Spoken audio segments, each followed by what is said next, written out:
Here's the top stories for January 14th. Malacanang said Marcos arrived in the country at 11:28 a.m. Wednesday, January 14th from Abu Dhabi. In his arrival statement, Marcos announced that the Comprehensive Economic Partnership Agreement and the Memorandum of Understanding on Defense Cooperation were signed during his trip. He reiterated that the FTA between the two countries is the very first free trade agreement with a country in the Middle East. He added that it will expand the market access of the Philippines in the Middle East, particularly in the Gulf region, and will diversify our sources and markets of essential goods.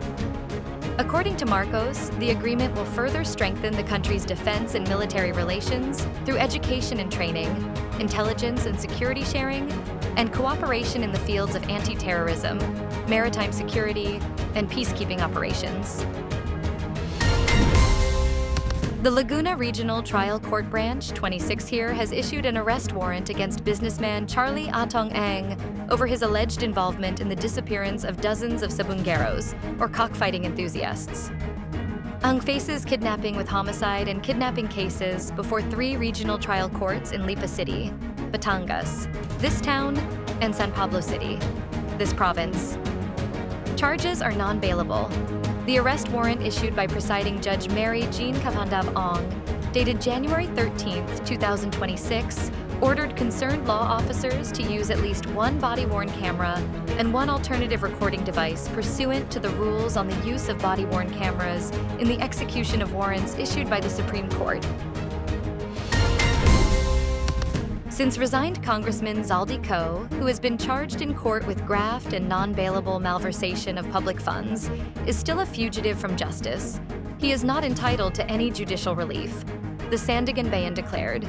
With its declaration, the anti-graft court denied Co's appeal to reconsider the cancellation of his passport and the court's ruling that he is a fugitive from justice. The anti-graft court stated that it is undisputed that the accused Zaldy Co remains beyond the reach of the court, stating that he has not voluntarily surrendered or submitted to arrest. Thus, the court maintains that the accused Co lacks the requisite legal standing to invoke the court's processes as long as he remains a fugitive. Earlier, the Supreme Court ruled that fugitives from justice are persons who evade criminal prosecution before the courts and those who flee after conviction to avoid the punishment imposed on them.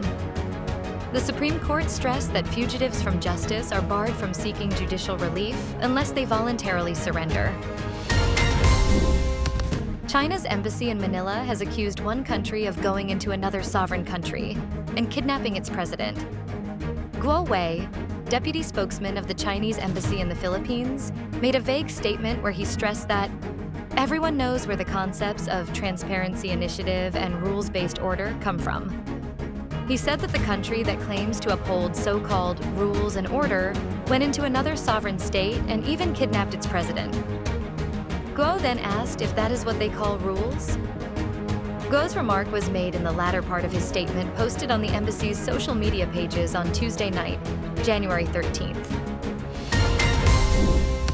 The low-pressure area inside the Philippine Area of Responsibility intensified into a tropical depression at 8 a.m.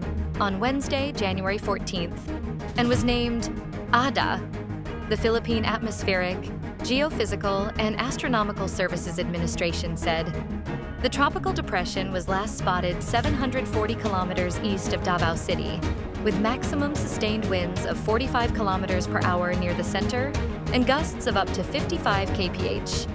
The weather disturbance is moving northwestward at 35 kilometers per hour and is expected to approach the country's landmass in the coming days.